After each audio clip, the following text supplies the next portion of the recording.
Good afternoon, and thank you all for being here. My name is Alice Maggio, and I'm a member of the board of the Schumacher Center for New Economics. Today, it's my distinct pleasure to introduce the speaker for the second annual Robert Swann Lecture. This lecture series, which complements the Schumacher Center's long-standing E.F. Schumacher lecture every fall, was inaugurated last year with a talk by Kalia Kuno. Robert Swann, for whom this series is named, was the founder of the E.F. Schumacher Society, which is now known as the Schumacher Center for New Economics, and he was a pioneer in community economic development. Robert Swann brought the pragmatic skills of a builder to his lifelong commitment to community and decentralized economics, driven by a vision for peace and ecological harmony. Notably, his 1960s civil rights work led to an effort to secure land for African American farmers, serving as a model for the community land trust movement. Later, in the Berkshires, Swann continued his work as a pioneer and advocate of community land trusts, as well as local currency initiatives, democratic tools for place-based economic transformation. The Swann Lectures provide a platform to those who embody Bob Swann's practical activism and who lead by example, advancing community-based economic transformation toward a just and regenerative future. Although I never met Bob Swann, I still became very familiar with his work during my time as a member of the staff at the Schumacher Center a few years ago, and that was thanks to the storytelling and teaching of Susan Witt. So, when the board of the Schumacher Center were asked to nominate speakers for today's lecture, I immediately knew who I wanted to nominate: Andrea Golden. Andrea Golden and her organization, PODER Emma, so thoroughly embody the ethos of Robert Swann that I could think of nobody better to deliver this talk. Andrea is a popular educator committed to cooperative economics and building collective power. She is co-director and founder of PODER Emma Community Ownership, co-founder of Cenzontle Language Justice Cooperative, as well as founder of Dulce Lomita Mobile Home Park Cooperative, where she lives. I met Andrea and many of her colleagues from PODER Emma in 2019 through my work at The Working World, a nonprofit that supports worker-owned cooperatives.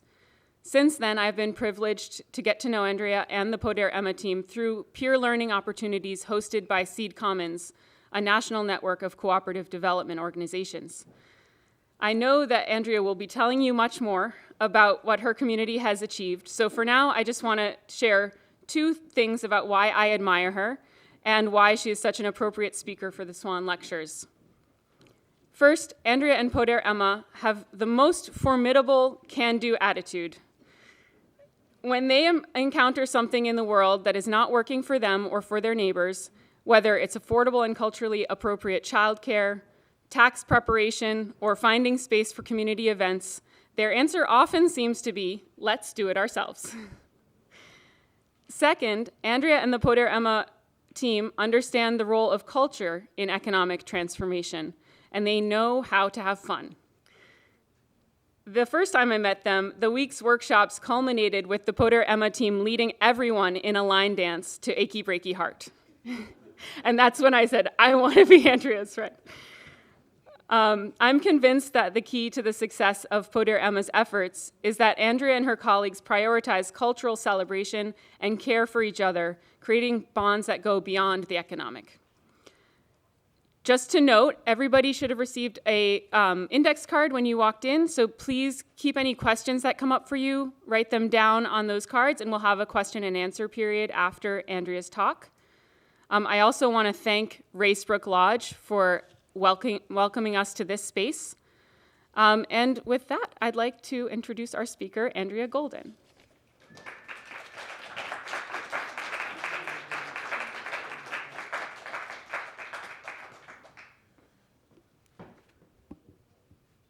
Hi, everyone. Can you hear me okay? Thanks for such a sweet introduction.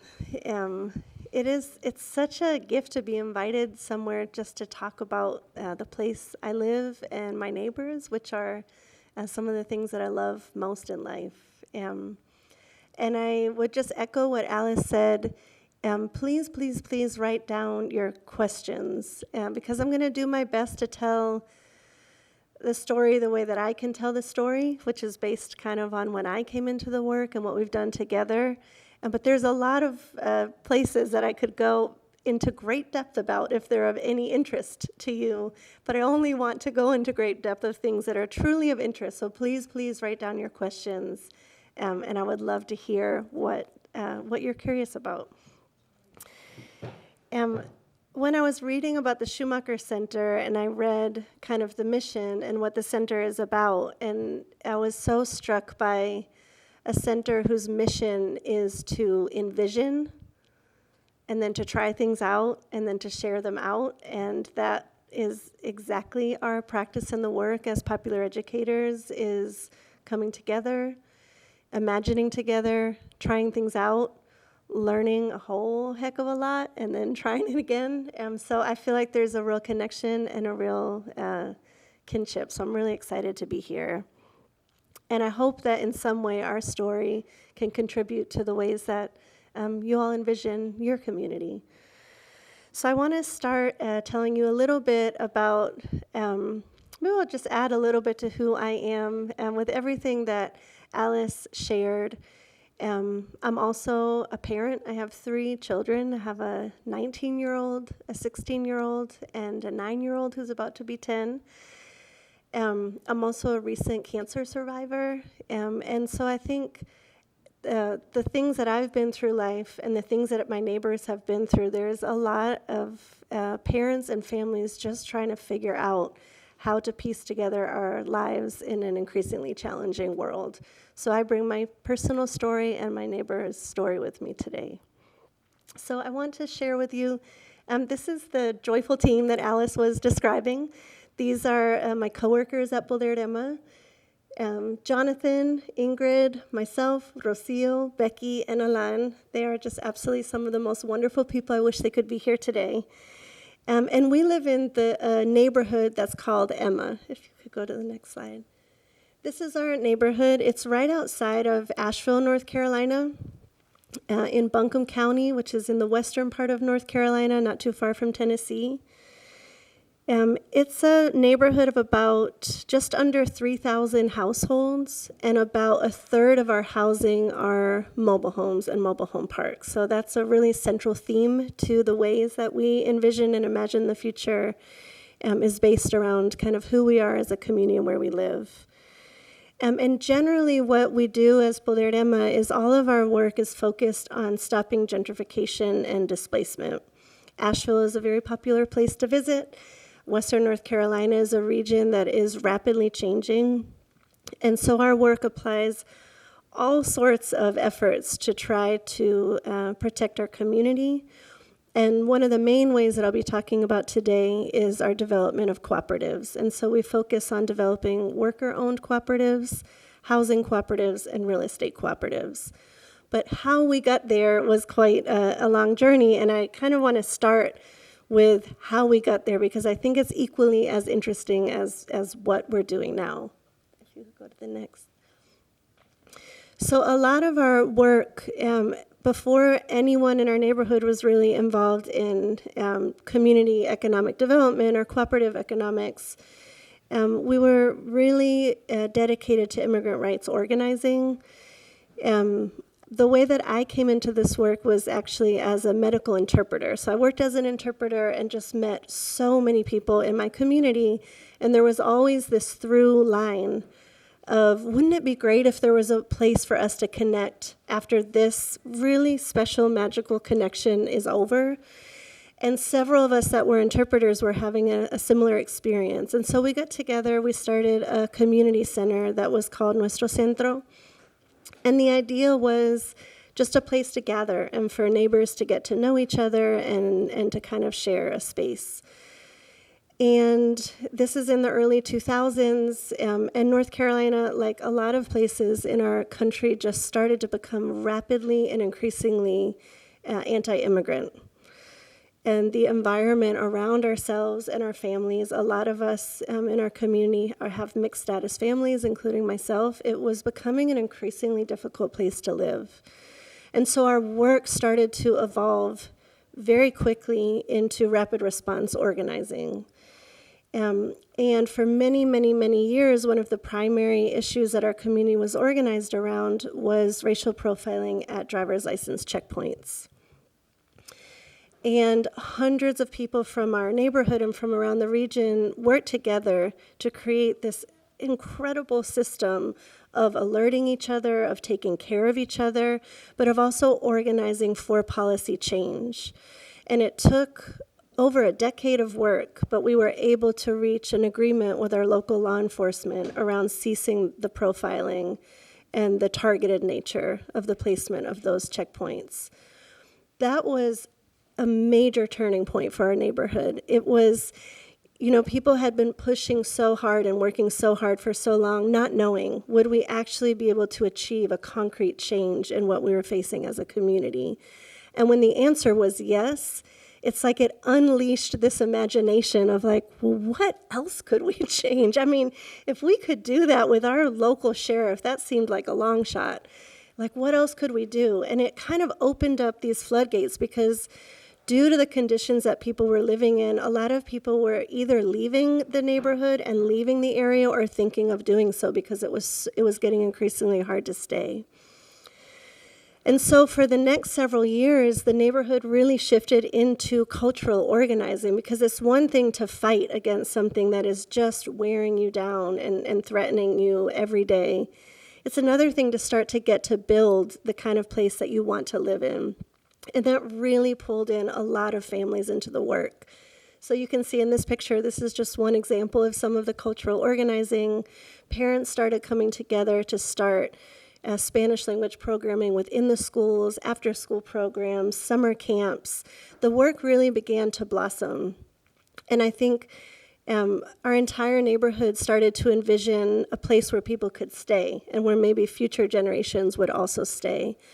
We have a very large population of immigrants from across Latin America, and so it's kind of like this, you arrive and then being able to dare to dream of 20, 30 years from now just felt like such a treasure. And so all this cultural organizing began, and we started to slowly realize that there was this new threat coming our way, which was the developing of Asheville around us. So just, right immediately near us, there was kind of, it's called the River Arts District, started getting developed up, and West Asheville started to become very developed. And our neighborhood had always felt like, well, no one will ever pay attention to us. It was like a neighborhood that we never imagined investors would turn towards. And all of that started to change very quickly. We were identified as a tax-designated opportunity zone, which was just kind of like a national map of where investors could put their money in, and it was like a shock. It was a shock to the system. So we knew that we needed to begin a new kind of work in our neighborhood. None of us have a background in economic development. None of us quite knew where it would lead, but I think because we are all, we have such a strong tradition of popular education and participatory action research, we knew we just had to go around to our neighbors and say, what do you think it would take for us to still be here 20 years from now and for our kids to be here raising their children? What would it take? And what we heard back was, we have to protect the mobile home parks where we live, because if our housing is gone, our families will be gone. And if our families are gone, these past 20 years of building this beautiful community infrastructure will be lost overnight. And we heard that over and over from communities around our county, around our region, around the country that were saying, you need to act now. When development comes and comes your way, it can completely wipe you off the map. So we took that really, really seriously, and we decided to start this organization called PODER Emma. So while PODER Emma is relatively new and young as an organization, I think we've been around for 6 or 7 years, we had been organizing for decades before that in our community, and PODER Emma is just kind of the most recent iteration. The next slide. And so I want to talk a little bit about I'm going to do my best to describe a fairly complex system and community infrastructure that we've built. This is where the questions would come in handy later. If I go too quickly or don't do a good job describing something, please tell me. We really realized, I think like Alice said, that the cultural organizing and the continuing to build trust amongst neighbors and the economic development had to go hand in hand, and they had to really support each other because it takes such strong relationships to dare to build businesses and enterprises and own property together and to be neighbors and govern the mobile home parks that you live in. And so we knew that we really had to work hard to invest in both and to really link them together. And so I'm going to tell you about two things that we've built in our community. One is called Colaborativa La Milpa. And what La Milpa is kind of like the nonprofit grassroots organizing side. And what we did was bring together all the different grassroots efforts in our neighborhood to share one kind of like back office team to add capacity and to share one 501c3 status, because we knew that we didn't want our community to be in competition with each other. It's a small community. You end up competing for funds and attention and networking and all the things that can happen from kind of nonprofit culture. And so we set out to build this kind of shared infrastructure where all these organizations came together to share, like the grant writer and manager and the finance person and a board that actually understood nonprofit law so that we could do a really, really good job. And so that we as a community could focus on doing our community work, because we had just seen so many friends and peers and colleagues in the starting of a nonprofit and then getting so weighed down by everything that it takes to run a nonprofit. And so we're really proud of this collaborative model. And even though I want to share the work that it does, and even though it might not sound like it directly has anything to do with cooperative development, I promise you that it does. And so there are several organizations, like I mentioned, La Milpa is who provides all the back office support, but La Milpa also provides accompaniment to our organizations. And so we have popular educators as staff who just kind of walk alongside with the organizations as things come up and we learn to build our organizations. We have Raíces that works with young people to keep alive practices like traditional dance and music and crafts, and brings in parents and grandparents as the teachers of those programs. We have Mahñaquihu, which these pictures are of, and Mahñaquihu is revitalization of the Ñañu language, which is an original people's language of Mexico, which many people in our community speak. So here you can see elders in the community sharing their language and kids learning it. We've actually recently formed a children's chorus. It's really, really sweet. I wish I had a video of that. We have Entelar, and Entelar is responding to most kids in our neighborhood, like my kids, grew up like getting babysat by their neighbor. And in some ways, it's such a gift, because it's a lot of neighbors who help our kids keep Spanish alive in their early childhood education, rather than going into preschool centers where they would lose their first language really, really quickly. But there are so many people in our community that face so many barriers to opening licensed care centers. And so what Entelar sets out to do is to work with all of the people that provide childcare to our community and provide them with all of the professional development that educators get, but in a community setting. They have a phenomenal network of dozens and dozens of care providers that get together. They learn about early childhood psychology, but they also support each other, because the work of caring for small children, if any of y'all have done it, it is a lot of work, and it can be very isolating. And so that's kind of this really beautiful network of people that come together. And then CIMA is the last organization in the collaborative besides PODER. And CIMA continues to do that early immigrant rights work that all of this was born out of. CIMA actually was who had the C3 status, and we said, like, what if we turn that into something that we could all use? And then you come underneath this collaborative, and what if we build this resource together? And They're by far the oldest organization. I think they've been around for about 25 years, and they said, that sounds great. And so we do all of this work together. It's all run by the community, for the community, of the community. And then PODER Emma is the last organization in that collaborative. If you could go to the next slide. And PODER Emma, well, I'm going to talk much more about our cooperative development work. We also do a lot of more kind of traditional community organizing work. So we have a membership, we're a membership-based organization. We have over 300 members of people who live in our neighborhood. And our primary focus in our organization is to keep trusting relationships going. So we do everything from movie nights and dances and events and anything that kind of keeps neighbors talking. And then we also do a lot of participatory action research, which is just basically, researching your own reality as a researcher with your neighbors and then coming together to look at the results and say, what does this tell us we should do?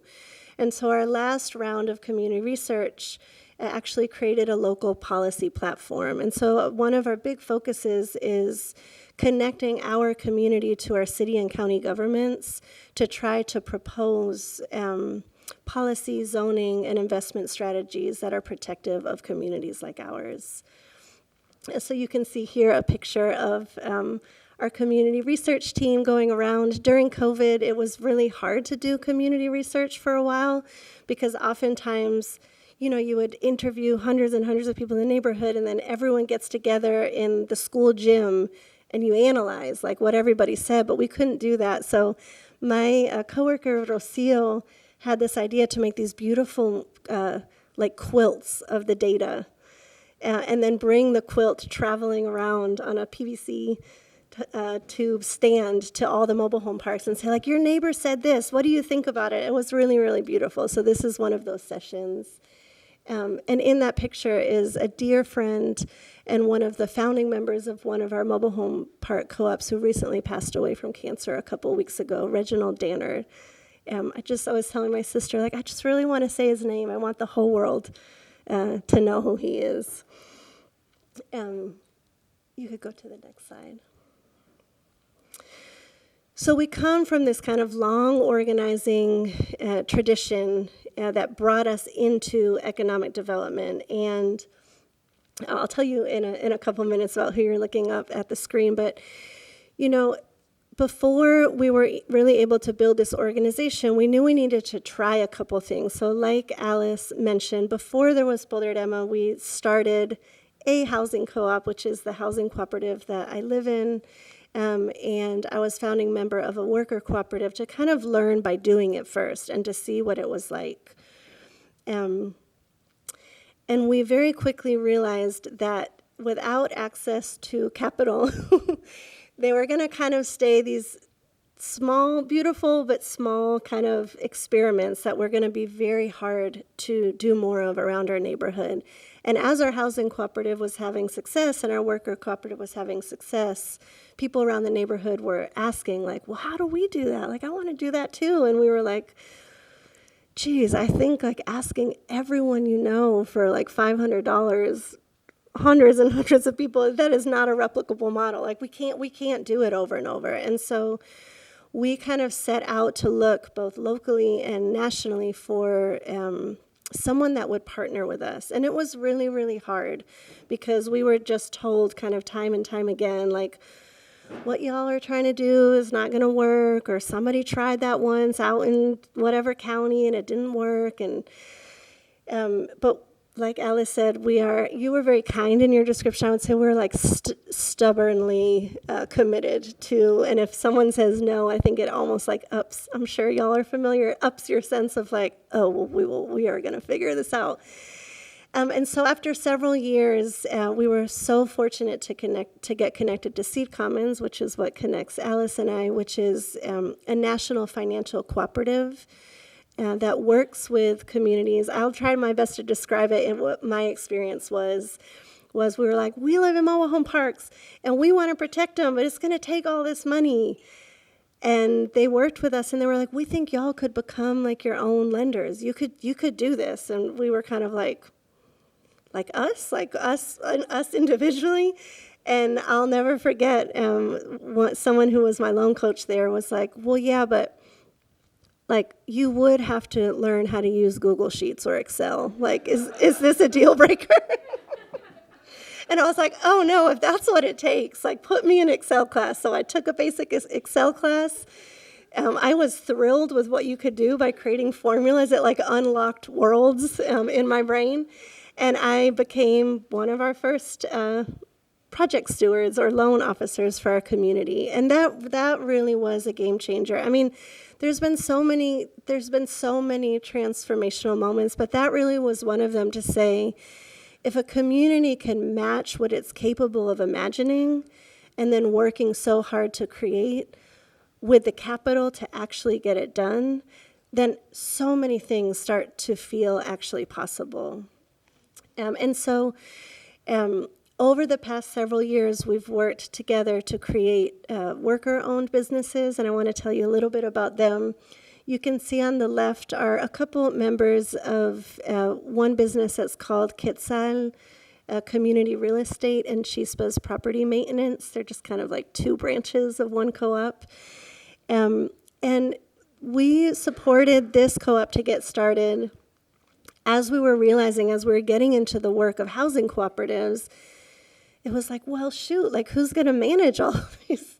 Who's going to actually manage all of these properties? Because to go from 6 units in the first park that we started, where I live, to get to where we are now, where we have 60 units and are providing housing for almost 200 people, over a period of a couple years, and you've never done it before, that was a pretty steep learning curve. And so we realized we needed a worker co-op who would really be able to do that, but to do that in alignment with our community values and to be people from our community that were managing the properties.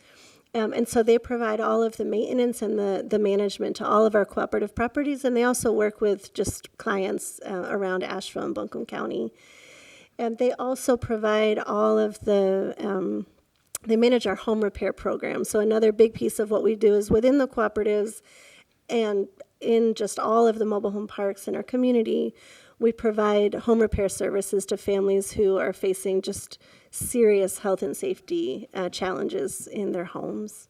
So that's Chispas Quetzal.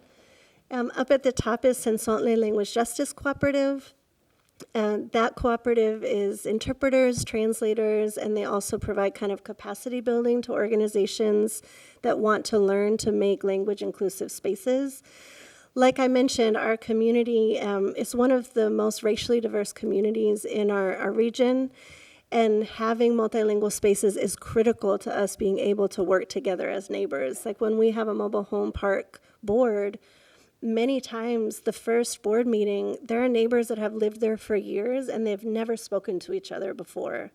And it's happening for the first time now as co-owners of this property, thanks to interpretation. So language justice and language access is really, really core and really critical to what we do. And then the picture below is Prescolar Laila, and they provide preschool, after school, and summer camp to children in the neighborhood. And this was one of our trickier things to figure out, because all of our cooperatives have a commitment to paying at least a living wage. And I'm sure you all know it is really, really hard to create living wage opportunities in early childhood education and childcare. But after years of trying to figure it out, we finally realized that if you couple preschool with summer camp, those are wildly different revenue streams because they're different sizes of group of kids. And so, I think it's a good example of Kayla and Nayeli, who are the educators in that cooperative, of their commitment to keeping that care for children affordable. They knew that the going rate in our neighborhood, if you pay your neighbor to babysit, like my older kids did, it's $20 a day. And so they knew that they had to create something that was that same price. Otherwise, it would put parents kind of in this, there's this really great opportunity for my kids, but I can't really afford it. And so they were so committed to that, and I'm so proud. They work with so many children in our community, both throughout the year and in the summer. They provide Spanish language education, and then they also collaborate with the Maniaki Project to provide education in Ñaqñu, and they host the children's chorus. And then there's a fourth co-op, which I couldn't find a picture of as I was putting these pictures together, but I cannot leave them out. They are Power in Numbers Bookkeeping. If we did not have a bookkeeping cooperative in our community, we would be a mess. We would be a true mess. They do all of the bookkeeping for all of our cooperative and business development. They're phenomenal, and they also provide us an education on open book management to make sure that we're not just kind of seeing the financial reports, but really making democratic decisions about how we create the resource, how we steward the resource, how we spend it, what it's used for. They're absolutely phenomenal. And they're really great because they provide training to people from our community who want to become bookkeepers, and can get that kind of hands-on practice, become bookkeepers, and then really, really, really support our community. The next. Another kind of cooperative that we have developed is a real estate cooperative. And so, although we began as primarily focused on housing, which I'll show you pictures of in a second, we did realize that there are key commercial properties in our community that if those started to change and shift in use, then most likely the housing around them would follow suit. We're a small neighborhood. You could maybe call it a downtown. There's an intersection with a stoplight, and that kind of has four corners. And so we had been kind of dreaming on, what would it be like to start a real estate cooperative? And then friends of ours who owned a Mexican grocery store on one of the four corners approached us and said, y'all, we're selling, we're going to move our operations out to a different part of the state. And, we know y'all are so committed to our neighborhood. We want to sell to you, but you have 30 days and it's cash and it's this much. And we were like, this is the real estate cooperative. This is how we're going to make it happen. So we worked really, really hard. We read everything we could read over probably a period of a week on real estate, any real estate cooperative in the country. And then we just went to all of our neighbors who we had been organizing with for years and years and said, should we try this thing? There's this opportunity to buy this building in the heart of our neighborhood. And once that building is gone, once someone else owns that building, it is going to be the beginning of the changing of our neighborhood. Everyone that we approached said yes. It was unbelievable. It was one of the most incredible experiences of my entire life. And so the community came together, purchased that building, and it became the home of all of the grassroots organizations. And then several months later, that same family said, we also have this lot kind of diagonal across the street, but it was a similar, 30 days go. So in our early days, it was kind of that similar, we will just make this happen any way possible. And it has been such a powerful experience to work with dozens and dozens and dozens of people in the community to talk about how do you steward public space, commercial properties that create public space. And so over the next several years, that co-op worked to build this playground. This is in the center of our neighborhood. Our neighborhood doesn't have a rec center or a library or a park. We're pretty isolated from other parts of the city and county. And we're also a community that faces a lot of barriers around transportation. And so it was really important to the neighborhood, and it was all neighborhood built. It was really, really fun to see people design it and build it. And then a couple of years ago, during COVID, we were doing another participatory action research project that was saying, we feel like we're really clear on our housing strategy and our worker strategy, but it still feels like the world around us is changing so rapidly. And what do we do? What is the missing piece? We've built this little playground, but, what else? And overwhelmingly, what everyone in the neighborhood said was, we need our own rec center. Not a small little community center. We need a rec center. And so the real estate cooperative set out to find a property, which felt like one of the biggest dreams we could ever imagine. And so we started to envision, what if we could kind of co-locate and make it an economic development hub so that all of the worker cooperatives could work in one shared space and have access to our staff that provides technical assistance, accompaniment, lending, and then we could kind of have the rec center be part of that. And so if you go to the next. Oh, sorry, this is the first building that I was talking about, the one that we had 30 days. This is where the grassroots organizations are housed. And it's called Estasion Emma because it's located right around where our neighborhood, really history came from. It was a stop on the railroad. And so it's called Estasion Emma. And then this is our new space, which we're just moving into now. Like we started moving in February. Our Ingrid, who does our construction project management, swears that the county is going to give us a certificate of occupancy by the end of this month on this side of the building. Please keep your fingers crossed for us. This is the rec center side of the building. So the building has a lot of sides. What the picture I wanted to show is this space, which is where we know that the summer camps and the after-school programs will be held. It's also going to be a space on the weekends for quinceaños, weddings, baby showers, all the parties, because one of the things about living in a mobile home community is as a lot of the parks are going from local ownership to national investment companies that are coming in and purchasing them up, they bring different sets of rules.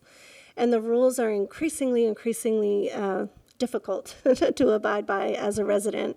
And a lot of those rules are around no grills outside, no picnic tables outside, no more than 2 cars parked in your driveway at any time, or they can be towed.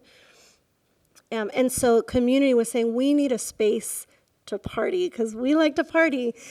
And we like to party, because we like to be with each other. And that's such an important part of our family's well-being and of our neighborhood's sense of place and identity. And so we're really excited to launch this space.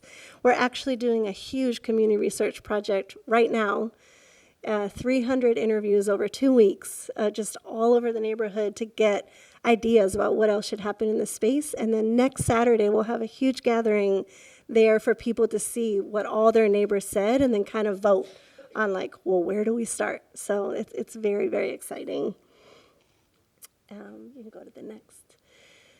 And so another really huge piece of what we do is cooperative development. And like I mentioned, a third of our community, we live in mobile homes. It's what's kept our community affordable. As Asheville and Buncombe County have significantly changed around us, I think one thing that's kind of kept Emma is that there are just so many trailers. And so we're working really, really hard to keep it so.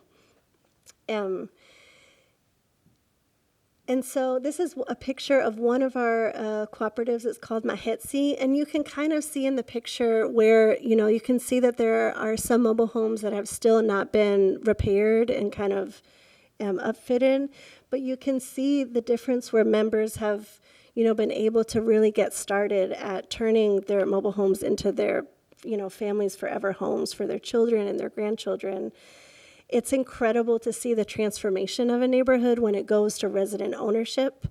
And what we hear over and over again from residents is, like, I was a tenant here for years, but I didn't feel like I could hang up a picture on the wall.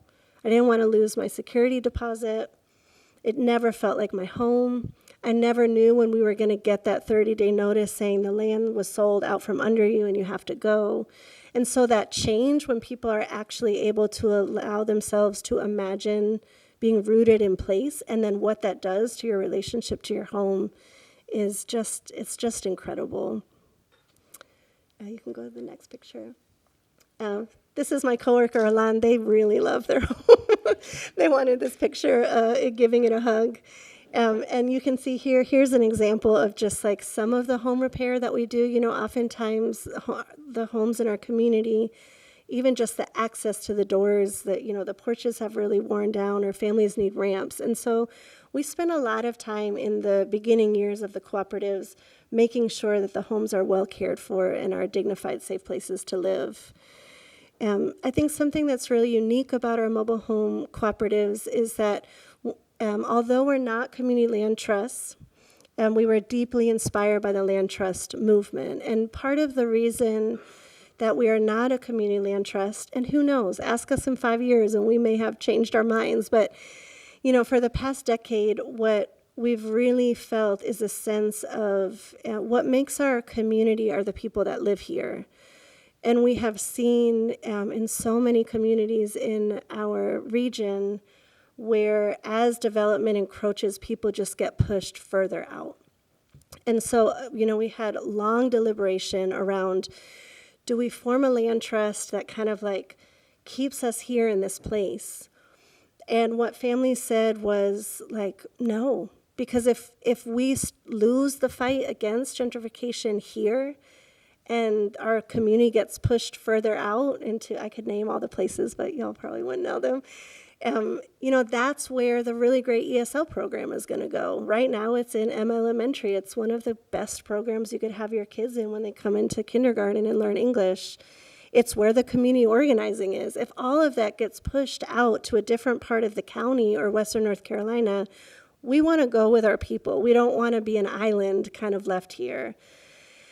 And so it was a really hard decision to make. It was a really, really hard decision to make because it is recognizing that we're unsure if we're going to win this incredible battle that I feel like we've undertaken. But I feel really inspired by the way that my community worked together to kind of engineer in everything that we could about a land trust to go for that permanent protection. And so the way that all of these cooperatives are connected is that we have right of first refusal on each other's assets. And so, for example, when we purchase the land, it's removed from the speculative market. And if any one of the co-ops were to say, like, no, this has been really hard, or for whatever reason, like people are leaving, that co-op has to sell back to the rest of the cooperatives. And so that's the way that we've really tried to get at that balance of we want to take care of each other as a community, and we hope that that's here. And what's most important to us is that we all stay connected, and that our children and grandchildren grow up in a place where they feel safe and they feel seen and they feel heard. And we're really hoping that that is Emma, and we're doing our best to make sure it stays that way. And so after several years of kind of, we had that commitment to each other. After several years of that kind of like informal relationship-based commitment, we realized that we really needed to build a structure that could hold all of it. And so just like the grassroots organizations kind of came together and committed to each other under La Milpa, all of the cooperatives, so Chispas Quetzal, Power Numbers Bookkeeping, Cenzontle, who am I leaving out? Mahesi Mobile Home Park Cooperative, Dulce Lomita, Sourwood Mobile Home Park Cooperative, Bella Vista Mobile Home Park Cooperative, and La Esperanza Real Estate with its several properties all came together and formed a cooperative of cooperatives. It's kind of like a mini neighborhood federation, but we call it a co-op of co-ops. And that's called Elegido. And so Elegido allows us all to really share in our governance and our development. Each cooperative has a representative on the board of of Elegido. And so it provides us an excellent opportunity to learn from each other, like to sit on a board with other people who are trying to do the same thing in their mobile home park or trying to figure out a similar question in their worker cooperative has just been phenomenal. We save each other a lot of headache and heartache when something is hard or doesn't go the way we quite thought. We can share that out really quickly and try to help each other figure out how to adapt or how to shift. And we develop all of our policies together so that the Elegido board works to propose policy. They go out to all of the members of all of the cooperatives to ratify. If they want to amend, it has to come back up. So it can be sometimes a lengthy governance process. But I've actually found it to be quite efficient, and it has been incredible for neighbors in one mobile home park cooperative who might never have even talked to neighbors in this other one to benefit from each other's thinking and each other's kind of changes to the proposals and approach. If you go to the next. And so I put this picture, this is of one of the summer camp programs, and even though it's kind of cheesy, like I just really, really mean it, that when we think of our 25-year vision, which now we have, and I really am excited to share with you in the spirit of visioning, like we think of our kids running it, and we tell this to them at all times in every way. We tell this to them through the summer camp programs, through the after-school programs. We teach about co-ops in all of their programs. We have them come and connect. I mean, we're really, really, really envisioning a future where our kids still live in the community, and that they're running all of the things that their parents and grandparents put the time in to build and to try to figure it out. We recently had a listening session with young people in our community as we were trying to form this 25-year vision. And there's often this kind of narrative about communities like ours and across Appalachia, like, well, young people just don't want to stay, is kind of like the story that's told. Like, well, young people, they just want to leave. And almost all of the young people at that session said, like, why would we want to leave? Like, our parents have worked so hard to build this incredible place. Like, we want to stay. And I was just shocked. My own teenagers, I was like, you want to stay? This is like my dream come true. But they were really clear. We are going to need dignified living wage jobs and housing. I mean, they were so clear at 14, 15 that they don't know where to go when they're ready to move out of their parents' houses. And so we took that really, really seriously. And it's led us to kind of the next thing that maybe the next time we see each other, I'll have an update on. But we are going to start to get into new construction of new mobile home parks.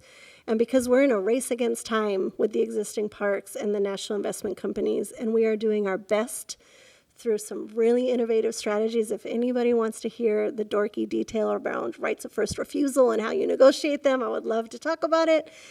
But we also realize that we have to be building our own communities so that our young people can stay. And so that's going to become a new part of our work this year.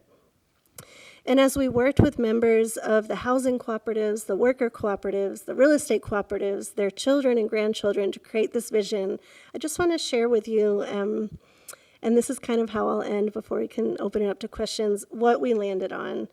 And the community said in 25 years, we want to see so many things being true. But we sum them up kind of in 3 ways. 1, we want to be a community that's free from fear of displacement. We no longer want to have to form our strategies under the uncertainty if we will still be here. And the way we think we do that is we get the majority of mobile homes and mobile home parks under permanent protection. And we have several strategies to do so. And we want to see community ownership and stewardship of land and buildings, so continuing to build La Esperanza. We want to continue to build strong relationships amongst neighbors so that we can trust each other, have a quality of life, but also organize to win the local policy wins that we're going to need to stay. So that was the first 25 years from now, we will no longer be fearful of being displaced. The second was our community as a whole will have access to non-extractive capital. So money that does not do more harm than good. Money that allows you to build what you envision. And not only will we have access, but we will know how to use it strategically to create community well-being. And that's a really important concept because that's different than individual access to capital to kind of pull your family forward. And I think it's such a powerful vision to create community well-being through capital. And then third, that our worker co-ops have created enough economic stability that there are well-being for generations to come for families in our neighborhoods. So that's our 25-year vision.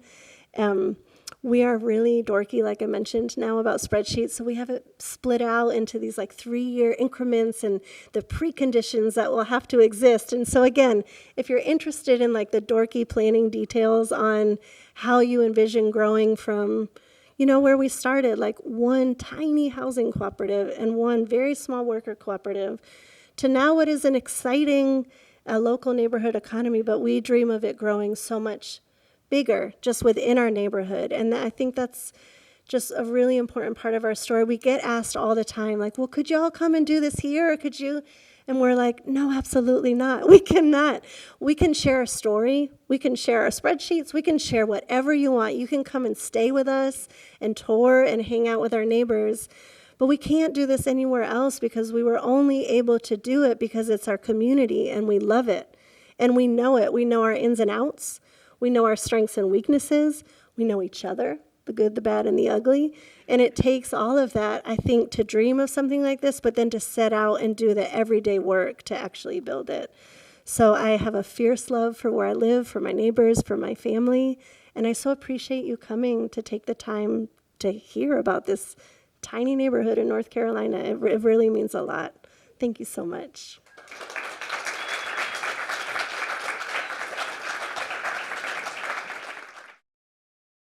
Thank you so much, Andrea. You made me cry multiple times. Okay, let me just look at these briefly and see. Here's one that asks, was state government helpful in support of cooperative enabling laws?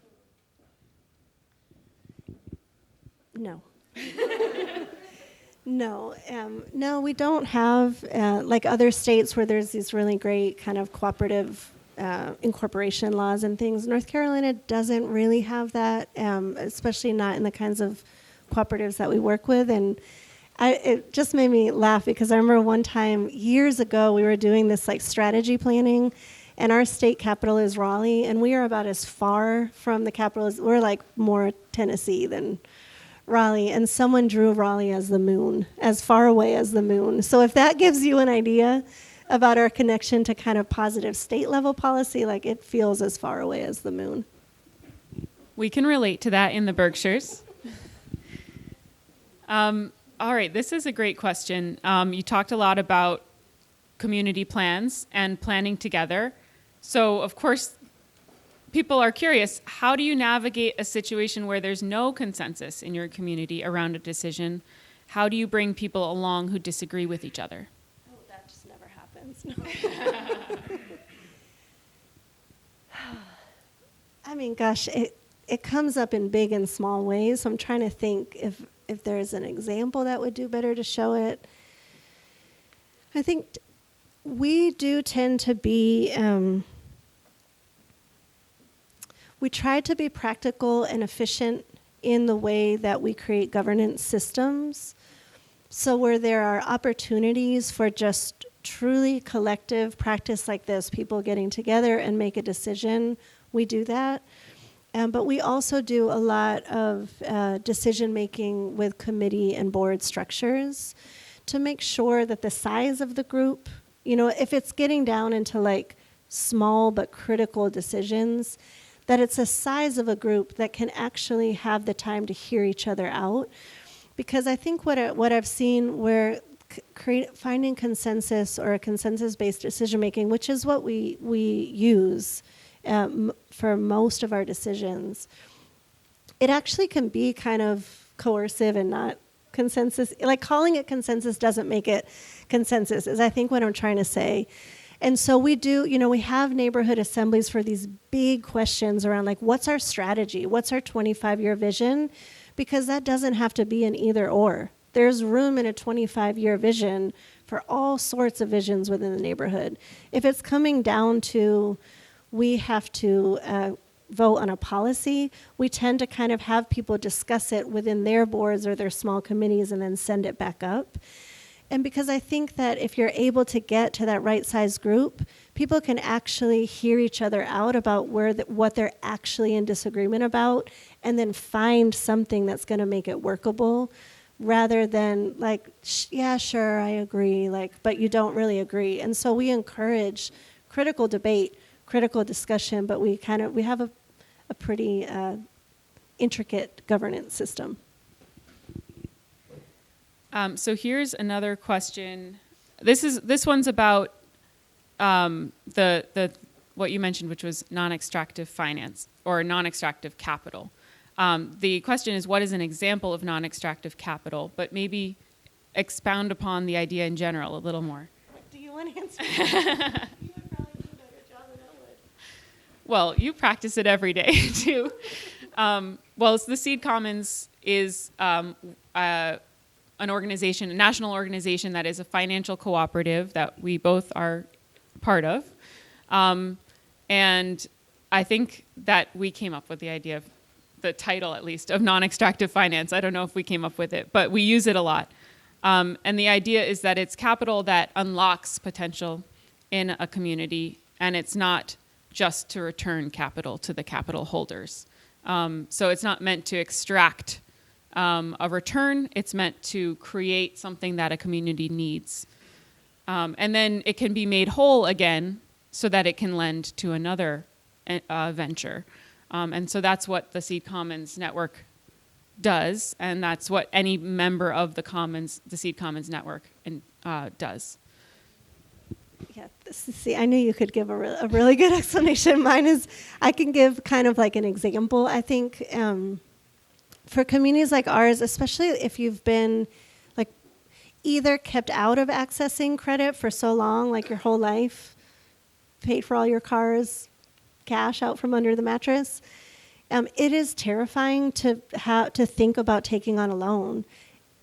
Or the other dynamic that happens a lot in our community is the only lending that people have access is predatory lending, and it's been really, really harmful. And so I think what makes non-extractive finance unique is that, in relationship with Seed Commons, if we make a working capital loan, our co-ops use lines of credit and working capital and some pretty sophisticated financial tools to build up their businesses. But if the loan doesn't do what the co-op thought it was going to do, then Seed Commons, and we are Seed Commons, it's not like it's this outside financer. We just say like, well, what didn't go the way we thought? And what pivot do we have to make? And how do we make this a better financial plan? Let's figure that out. And it's not this like, well, it was 30 days, and so now we're going to take that asset and take it back. And so I'm boiling it down. It's obviously much more complex than that, but I think that's a huge thing, is that it is not meant to take from the community. It's meant to build up the community, and there are a lot of mechanisms that ensure that it actually do that. So there are actually a bunch of questions in here about the role of banks and whether you have engaged with banks, and that might come from the fact that we have community banks here, and they actually participate in the local currency program, Berkshires. So they're essential partners in our efforts to have a local currency and build our own kind of local economy. So I guess maybe have you had thoughts about how to incorporate banks, or maybe is there a way that you, in your 25-year plan, especially with the construction and everything, have you been able to maybe build up your cred with local banks that might help you in the future? It's as if we were turned down by everywhere we went in the early days. I think especially with housing development, we know it takes serious amounts of capital. So it's something we're trying to figure out with Seed Commons. Is there a world where we would need a capital stack of relationships with other lenders?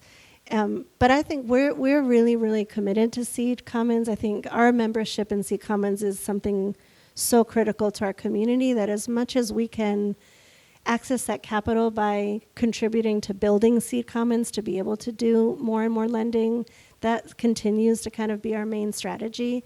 I think there's something really, it's not true for all of our co-ops, but for our housing co-ops, mobile homes are considered like cars. And so it's really, really hard to use lending tools, even from sympathetic lenders, because it's not considered an asset that will increase in value. And so that was something that was really, really hard for us to find a good match. So we're sticking on the question of money. So this one is more about just how do you fund your own operations in terms of your nonprofits and your maybe La Milpa and others. So can you speak in more detail about the breakdown of your revenue sources? If somebody was thinking about doing something like what you're doing, what kind of sources have you found? Yeah, the nonprofit side right now is like nonprofits all over the country. They rely heavily on philanthropy. Although we do have benchmarks each year for increasing the amount that we're bringing in from grassroots fundraising, because we know that the climate shifts nationally, the funding shifts nationally, and we don't want to get caught up in that get lost in that sway. And so we are working really hard on a plan to decrease the amount on the nonprofit side that comes from philanthropy. The fortunate thing about the cooperatives themselves is they're all self-sustaining. Like the housing cooperatives create their revenue through monthly payments. It's not rent. It's an incredible experience. I was, if you're a tenant for 20 years, I should have done the math. I'm going to mess it up. But I swear one time I did the math and it was like, I've paid like $120,000 in rent and have nothing to leave to my children. That was one of the early thinking on the housing co-ops. Was like, this is unbelievable. And now as members of the housing co-op, we make this monthly payment. Part of it is to cover the operations, but the other is our investment in the cooperative. So, if we were to leave the cooperative, we can take that $70,000, $80,000, $90,000 that we've put in over the years with us, which is a significant change for families that have been lifelong tenants. The worker co-op's the same. They're self-sustaining. They're not starting from a nonprofit model and then trying to go to a self-sustained for-profit cooperative model. I think our 25-year vision for PODER Emma is that we grow our enterprises and our housing cooperatives and our real estate cooperatives to such scale that they can contribute revenue to keep the technical assistance team going. We very purposely try to be a very lean team. We're cautious about growing. We just try to really build up our skills and be a team that can kind of respond because we want it to be right size so that the neighborhood can sustain it by the end of this 25-year vision. So that last point actually goes to one of the questions, which was, what would be too big? As long as it's in Emma, nothing would be too big, I think. Yeah, I think, you get asked that question a lot about scale. Like, is it scalable? Is it scalable? And I always find that question hard to answer. It's like, well, our goal is not to create scale. It's not just about reproducing just to reproduce. And actually, because of my relationship with cancer, I think a lot about how cancer cells are just reproducing in ways that kill your body. And it's we're not trying to mimic these poisonous kinds of reproduction that we've either been told or experienced in our bodies are the way to go. But what we're trying to do is build a neighborhood economy where all of our neighbors live well. And so I think that's a huge question. Is it national scale? We're not trying to grow like that. I think what we hope is that we can engage in conversations with other communities, and we do. We receive visitors all year long who have that question, and how can we do this, or could you? And we just say well, let's sit down, and if there's anything parallel in our realities that touches upon yours, maybe there's something there. But that's about the end of our growth ambition. It's really just about our neighbors deserve to live well, deserve to be healthy, deserve to have their kids and their grandkids healthy. That's so it's a huge vision, but it takes place within less than 5 square miles. All right, here's a dorky question. Would you please be willing to share a spreadsheet or a formula that has made a big difference? Oh, name an example? Yeah. I was you want me to pull it up on the screen? Gosh, yeah. I can think of 2, but there's probably one that's less dorky to try to explain. So I'll start with one, and we'll see if that felt like a good example. All of our housing cooperatives use the same spreadsheet. We call it the financial scoreboard. So we try to make it feel as much like a game as possible. And the different members have a line on it that they are the caller for. You try to make it fun and engaging, but it's critical. And I went through this process myself when I was first a member in our housing cooperative. We had no idea, literally no idea what we were doing. I cannot emphasize that enough. And we were trying to manage our cooperative in a notebook, which was not going well for us. And then, thank goodness, Becky Brown, everyone should know the name Becky Brown, started Power in Numbers, Bookkeeping, and was I think y'all could use some spreadsheets in your lives. And so fast forward over the years, this one spreadsheet is really important because it means that everyone that lives in the neighborhood understands every penny of that monthly payment, what it went towards, and that it's not going towards anyone's profit. It's not going towards anybody's pockets. It's covering the costs that it takes to keep your neighborhood safe and livable, and then it's building equity for you and your family. That can be done through a spreadsheet to create that amount of transparency, because even when we go into a neighborhood and it's The neighborhood comes up for sale. Generally, this is how it goes. I'm going to boil it down, but it comes up for sale. We scramble and say to Seed Commons, like, we need a letter of lending. Like, we need to go in and make an offer. We make an offer as fast as we can, and then we go door to door. Oftentimes, people that we've never met, and we're like, hey, did you know your mobile home park is for sale? And usually they're like, yeah, like, I've been so stressed. I figure, like, you know, some company's going to come in, and it's just going to be a matter of time. And then, you know, like, who are you? And we're like, we're your neighbors. Like, I live right up on Emma Road. You know that mobile home park behind that brick house? And they're like, yeah. Like, that's where we live, and it's a resident-owned community, and we want to work with you so that you own your community. And usually, my friend Reggie, who I showed you in the picture, he believed us from the get-go. He met us, and he was like, I'm in. Where do I sign? And I was like, well, you might want to read the operating agreement first. Like, let's talk to the attorney. Some people are just, like, so believe in the magic and power of community from the get-go, but you will not be shocked, probably, to hear that many people do not.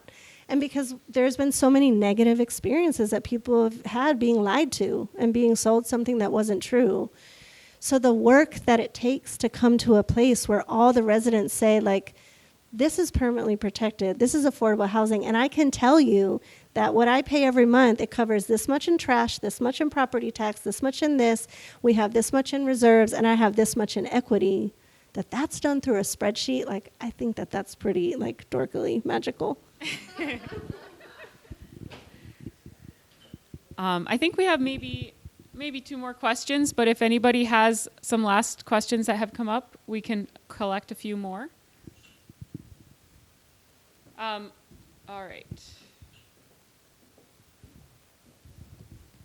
Well, we have one question about the new construction program. Have you thought about replicating existing affordable housing models, or do you have thoughts about how you want to go about that, or is it too early?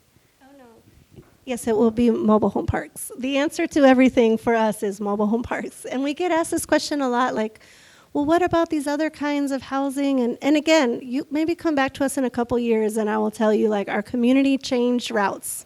It's a community. There's a lot of brains working together. But generally, I don't know if it's the same here, but I would imagine it's not just a local phenomenon. There is so much stereotype and prejudice around mobile home parks that for years and years, local governments were trying to get rid of them, and the zoning was all anti-mobile home. And when we started PODER Emma, you know, and we were hearing from our own kids, which it just makes you feel just terrible when your kids come home from school and are like, I got called trailer trash. Like, I don't want to invite this friend over because they're going to know that, like, we live in a trailer. And it's like, oh my gosh, like, what the heck is wrong with the place we live in?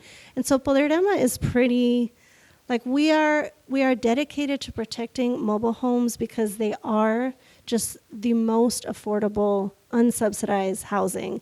And we talked to many developers and we're like, show us your price per square foot. Like, show us that you can do at what we do, remodeling a 1963 mobile home and making it permanently dignified, affordable housing. And we have yet to find a model that can hit that point.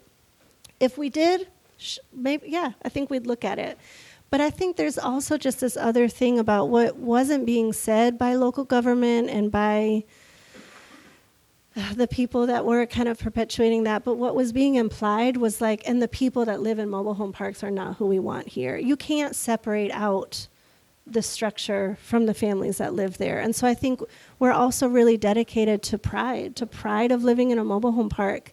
Living in a mobile home park, in my experience, you know your neighbors. Your kid is getting home early from school and you're at work. There's 17 other houses they could go into. You need something, you can go and ask for help. And so I think so many people are searching for a community. And in mobile home parks, like, oftentimes you have a community immediately around you. So we really believe in mobile homes as affordable housing, both because it makes financial sense, but because it also makes community sense, and because we want low-income people, whether they live in a cooperative or not, to be proud of where they live. And I think that we're all in that together. All right, I think we have one last question. And this is from 2 different cards, but they're related. So well, maybe they're not that related. One is, what has been your relationship with the rest of Asheville? And the other question is, how does PODER, Emma, relate to state and national campaigns to stop gentrification? They might be two different questions. Yeah, maybe I'll start with the state and national because I think it's a little bit quicker and easier. I mean, for many years, we did not really reach out across the state and nationally because we were so focused, like obsessively focused on every square inch of our neighborhood. And I think we did start to realize, like, we needed access for capital. That wasn't going to come locally. So now through C Commons, we have peers all around the country who we're on calls with all the time trying to figure out stuff. So I think that C Commons relationship has been critical. And then recently we joined Right to the City, which we're just like so excited to have joined them. And their work around organizing and policy around people's right to housing and housing not as a commodity. And I think both C Commons and Right to the City, what really resonates with us is Right to the City calls it like translocal organizing, where it's like everybody fight for where you live, like love it enough, not just the place, but the people. And that's complicated. Like I am complicated. We're all complicated. Like to truly love your neighbors enough to fight for them as you would fight for your own children. Like that's an act of love. Do it. And then do it the next day and do it the next day. But then unite what you're doing with a group that's doing it for their own community and create national translocal organizing. So those tend to be the national spaces that we feel like we fit in because we're like, oh, okay, like you love your place, we love our place. Like it's a very special connection. And because I don't know that we know how to think nationally otherwise, just to be honest. It also is just how we think locally. I think one of the things that we're most proud of and feel the most fortunate about just in Asheville is when we were designated an opportunity zone, we weren't alone. There were other communities that were designated opportunity zones. So it was Emma, and then it was the historic Black neighborhoods of Asheville. They picked our neighborhoods on the map and said, like, these are underinvested in, like, ripe for investment. And the story that was being told was like, it's an opportunity for your community to improve. Honestly, it was through our local government. They had pulled us together in this like small grant cohort, like this equity grant called the Isaac Coleman Grant. They had pulled us together in this grant, and I think like all of our neighborhoods had not worked together before. Asheville is an incredibly segregated place. And it took us a while to figure out, like, what is the true connection between our neighborhoods? When they told us we were all opportunity zones, I mean, it was devastating, but gosh, did that light a fire under us. And we were like, well, now we are connected. Like, we are connected in that we have to now figure out how to still be here in this very same way. And so we formed something called the Legacy Neighborhoods Coalition. And our neighborhoods now work together very closely. Like for us to make our neighborhood plan, we read every word of their neighborhood plans. We studied them as if they were like the most prized, they are the most precious treasure. And then figured out how to make our neighborhood plan. And we turn to each other all the time. So like if zoning that is going to be a threat to our neighborhood because of mobile home parks is coming our way, all of the neighborhoods come out together. If they're fighting for something that they want in their neighborhood, like we all come out together. And we've definitely become known. Like we get referenced, like, oh, it's the legacy. There's the legacy neighborhoods. And we're like, yes. And so I think we know that we collaborate with our local government. We want to come from a place of like proposing, but we also now have strength in connecting as other neighborhoods who say we're going to show up for each other. And we don't want the same things. And I think that it reminds me of that question, like, how do you all agree? Well, in our coalition, we've agreed to show up for each other, even though we might not agree. Some of their neighborhoods are not pushing for mobile home parks in their neighborhoods. They want to protect single-family homes that are owned by Black families. That is not what we're pushing for in Emma. We're not pushing for single-family homes. Before the coalition, it could have been very easy to put us against each other in that fight. Like, you know, and that happens all the time. And so I think the ability to come together and be like, what you need in your community and what I need in my community, they're different because we have a different context, but we can show up for each other and help each other win. And so I'm really proud of that coalition, and it's really changed it's really changed our ability to show up for each other and to also kind of get what we need for our neighborhoods. Thank you. I invite a round of applause for Andrea. Thank you so much.